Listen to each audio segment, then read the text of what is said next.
अनेक तरह के प्रयास किए साहूकार ने और अपने पुत्र को पाने के लिए शंकर भगवान से आशीर्वाद मिला। अब आगे की कथा सुनाती हूं मैं आपको। उसके बाद क्या हुआ।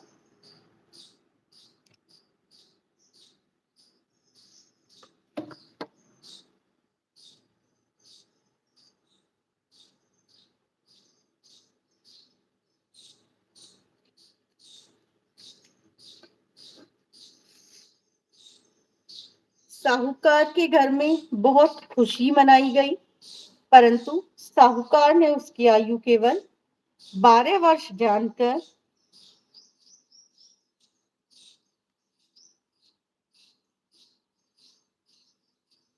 उसके लिए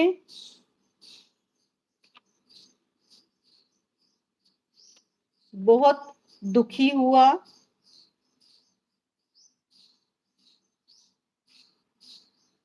और साहूकार ने उसके लिए पैदा होने की बहुत ही खुशी मनाई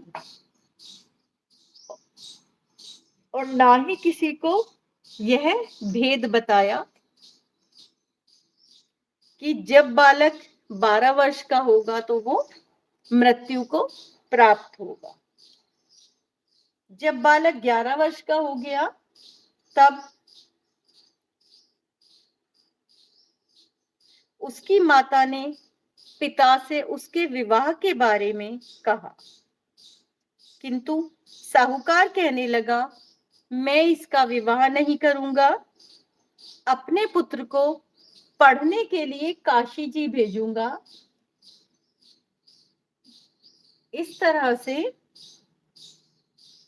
साहूकार ने अपने पुत्र को अपने साले अर्थात अपने बालक के मामा के साथ उसे बहुत सा धन देकर भेजा और कहा कि काशी जी में पढ़ने के लिए ले जाओ और रास्ते में जहां भी जाओ वहां पर ब्राह्मणों को भोजन कराते जाना।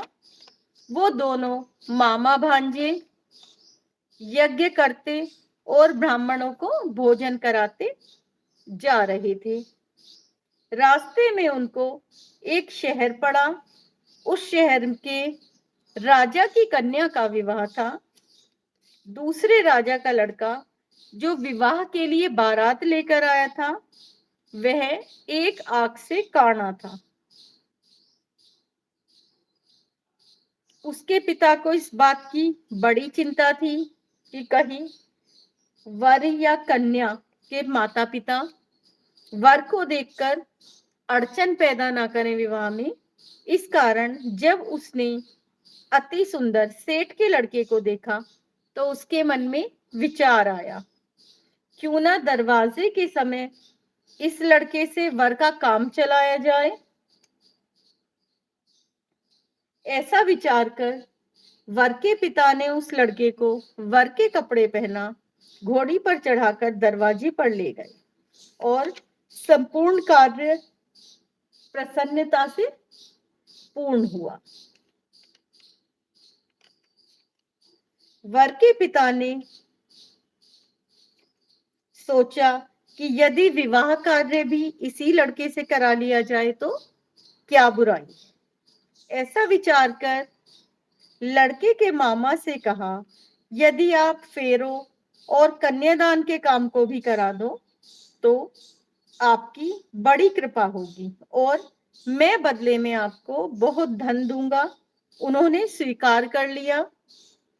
विवाह कार्य भी अच्छी तरह से संपन्न हुआ, परंतु जिस समय लड़का जाने लगा